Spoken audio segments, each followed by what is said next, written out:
Cities are a big deal. We pretty much all have to live in them. We should try hard to get them right. So few cities are nice. Very, very few out of many thousands are really beautiful. Embarrassingly, the more appealing ones tend to be old, which is weird because we're mostly much better at making things now. Cars, planes, or phones. Why not then cities? It's crazy to settle for this and to leave something so important to chance. We need to get more scientific and identify the principles that determine how a city gets to be pretty or ugly. It's not a mystery why we like some cities so much better than others. This is a manifesto about how to make attractive cities. There are 6 fundamental things a city needs to get right.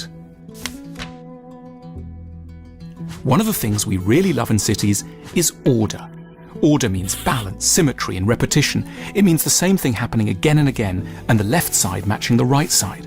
Order is one of the reasons so many people love Paris, but most cities are a complete mess.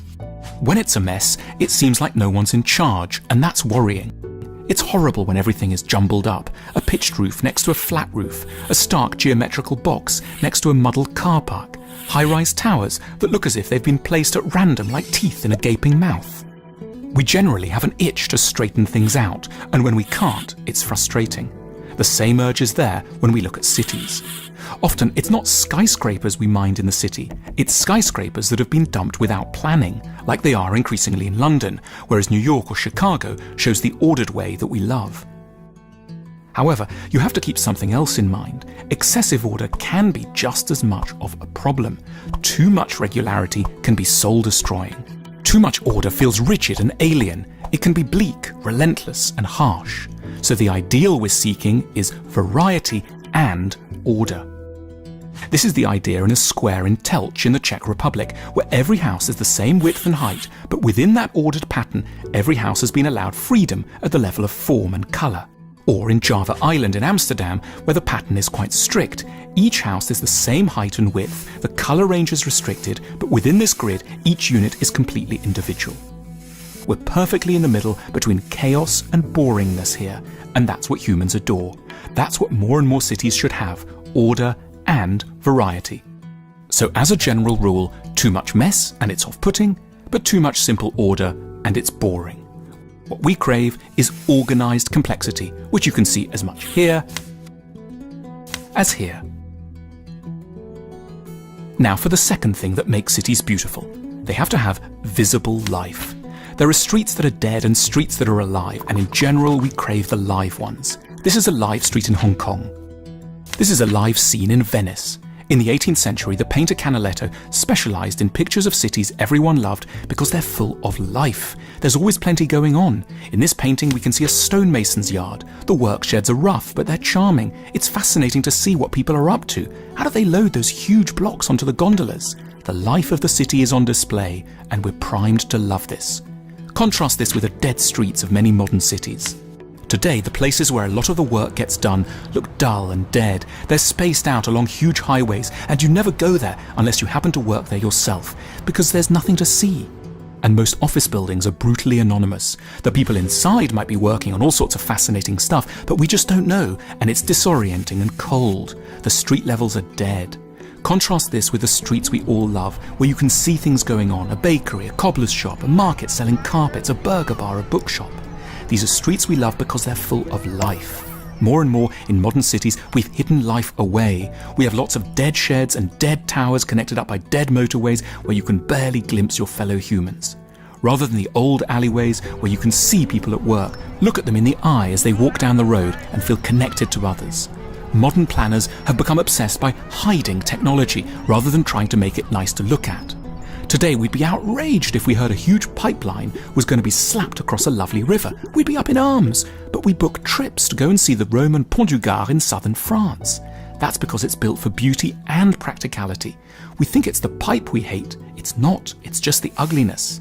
So let's make sure our streets are full of life, full of people doing stuff you can see through the windows. That's what makes certain cities so attractive to walk along, that work is on show, that people are proud of what they're doing and are happy to let the world notice and appreciate the practical side of things. There's a third principle of good cities. They are compact. In the past, being able to be alone, or just with your partner or family, was at first a huge achievement. Only the largest class, the poor, lived huddled together. and it was horrid. As soon as people had money, they wanted to move out and have their own plots. Through the later decades of the 20th century, more and more people tucked themselves away in a private realm, and it's been a disaster.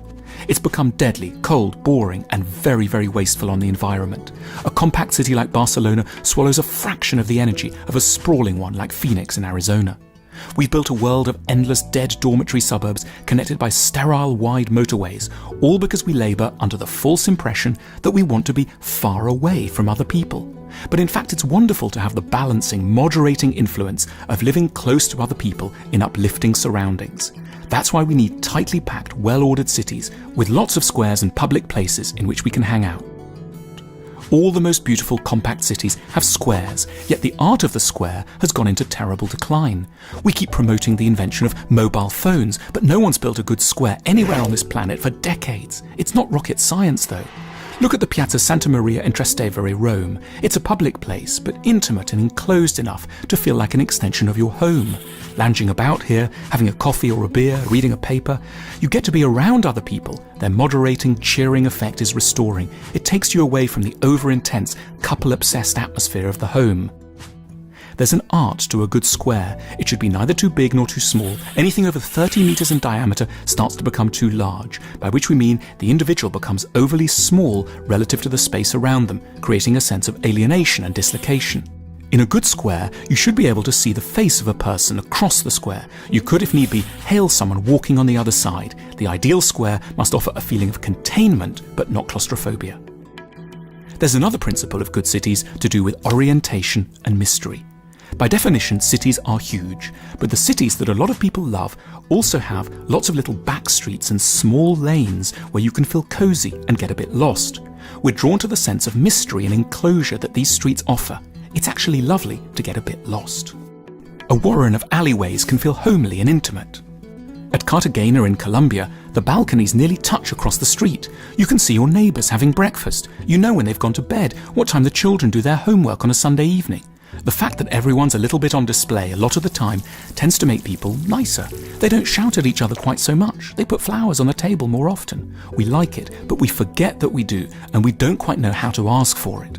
Modern planners and developers give us maximum privacy because they suppose that's what we all want, and because they insist that cars and lorries, which like a lot more space than people, are the most important things in the world. Of course we need balance between small streets and big ones. Necessarily, cities are large. We love small streets, but they're a nightmare when you have to go any distance. So the ideal is to have big boulevards, grand, wide, straight places, and also little warrens of streets. We need cities that offer us two important pleasures, the pleasures of mystery and the pleasures of orientation. Let's think about scale now. Modern cities are all about big things. Joseph Campbell once wrote, "If you want to see what a society really believes in, look at what the biggest buildings on the horizon are dedicated to."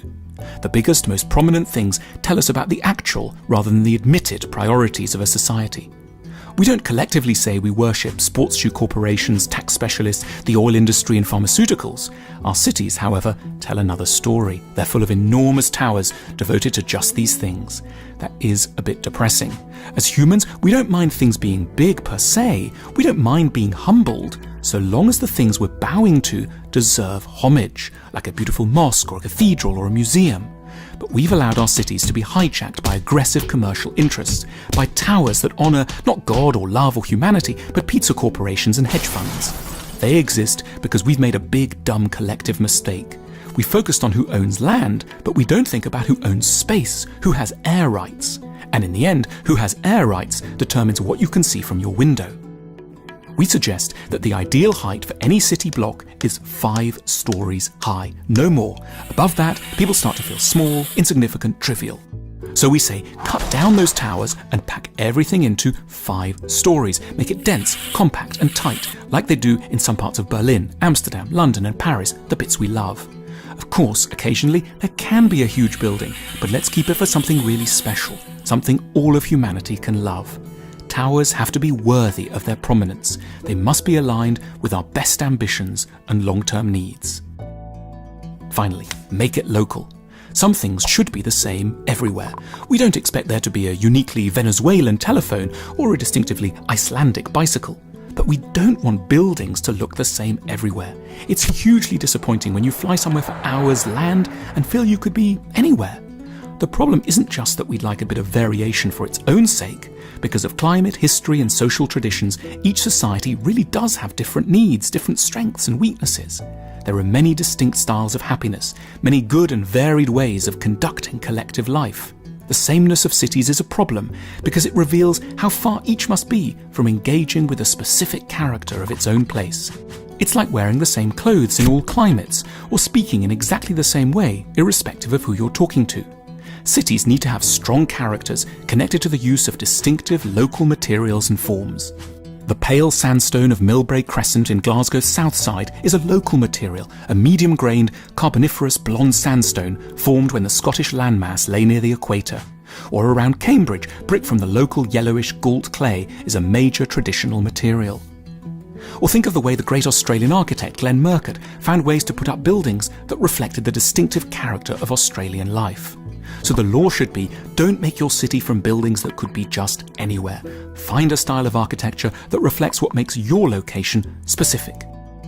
When governments give up on beauty, people start to hate all building.